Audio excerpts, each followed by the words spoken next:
Issa ngi noonu c'est un grand champion ndeysaan waaye Ahmed Deme ngi noonu waa Thiaroye ngi noonu ndeysaan waa Thiaroye ngi noonu mais Ahmed Deme ngi noonu ak Kosu mais Kosu mi ngi lay tooñ nee na li nga sol jotul la ko jox. non dafa day tooñ mais li ma sol moom moo ko jotul moom xanaa gisoo nga non jot na ma dama koy laaj te jotu ko mais bëgg nañ la lu bëri ah. waaw gis nga xam nga ñun ay lébu lan am na foo ñuy laal rek suñu yaram day tàng quoi waaw xam nga deretu lébu bi moom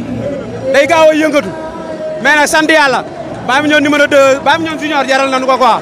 di ko ñaanal la yàlla defal ko ndam incha allah. waaw tey combat capital la xam nga moom dafa am habitude di bëri ay combat yu métti moom da koy wasa nee na bu méttiwul baaxul te bëggul waaw ñoo ngi koy ñaanal lu métti nan am ndam rek incha allah. waaw ñun ñooy fii di waaj rek di xaar si gars yi la dese pare nan danoo newoon sunu ruq mais pare nan. Sokh ndaanaan la champion la boobu koteel ma ko. Zal bëgg naa la. di la bëggee Ahmed. waaw mais delloo bëggee. mais daa mel ni yaa ngi ci forme rek. waaw ñoo ngi sunu ruq nag di liggéey quoi xam nga li ñu naan gaynde mer la fanaanoo xam naa ne retour de gladiateur. non dara dootu si yomb incha allah. kon damaa gis nga jóge ci combat bu yéeme jàpp Gabar Sine dóor ko te Gabar Sine kenn mësu koo dóor mu daanu tey sa combat ak Sokh ñëpp di ko waxtaan. waaw yooyu yëpp ay combat la xam nga bëre ku mel ni Gabar Sine jóge si Gabar Sine ñëw dajeeg jëm téeri ñi fi gën a ës laa jël ñi fi gars yi bàyyi woon mais pourquoi pas gars yi mënuñoo jël Ahmed Deme nan ñëw jël ko nan ñëw jël ko mais ba léegi maa ngi lay wax pare nan ku ñëw nu bëre incha allah waxi Sokh laa lay wax te tontu woo ma ne Sokh champion la yaa ngi dégg nee naa la foofu defal ma si code mais dama ne gars yi nan ñëw nu bëre sa diggante ak Fils de Balla merci boobu nag laa bëgg Fils de Balla maa ko ëppi combat attends 23 combats laa def 3 défaites la am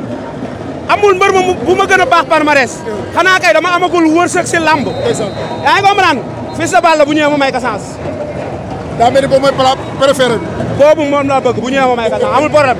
mais xam nga mbër boo ko tuddee rek mu gis boppam mais ku ma si tudd rek na xam ne chance am la quoi bu mu si ngan daa mel ni ak Sokh am na ay relation yoo leen am waaw Sokh côté ma rek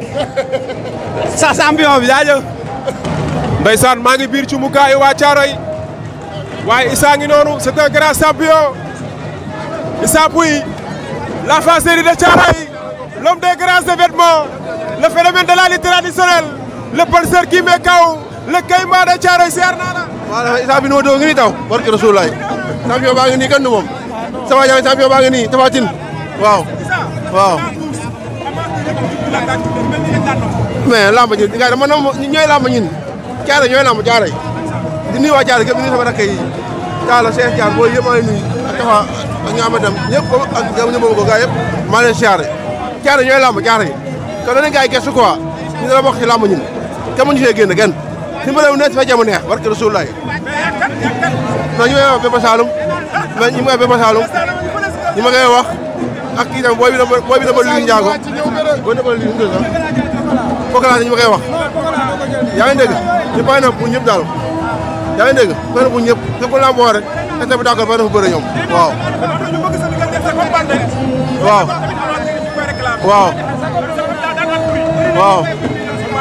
waaw dëgg ma la képp ku lamboo rek bàyyi na fu bëre moom waaw dëgg ma la Issa bàyyi na fu mbëri yëpp tout waaw champion bi nag mu ngi préparé da ngay làq waaw waaw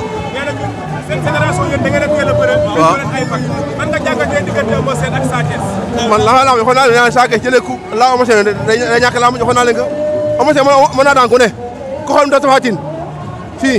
xam ne Eumeu Sène mën naa daan ku ne Sa Thiès na champion la xale la amoo talu ko fenn bay ñàkk dam dafa wax xam ne bokk na ci lamb noonu la ku nekk sa guddi ku ne sa bis la damay daan da ngay daan mais damay daan da ngay daanu waaw loolu mooy lamb non damay daan heure ngay def da war a daanu la rek da war a daanu waaw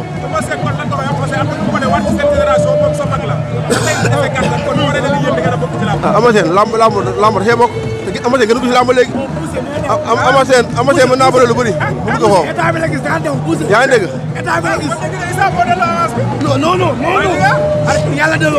yaa ngi dégg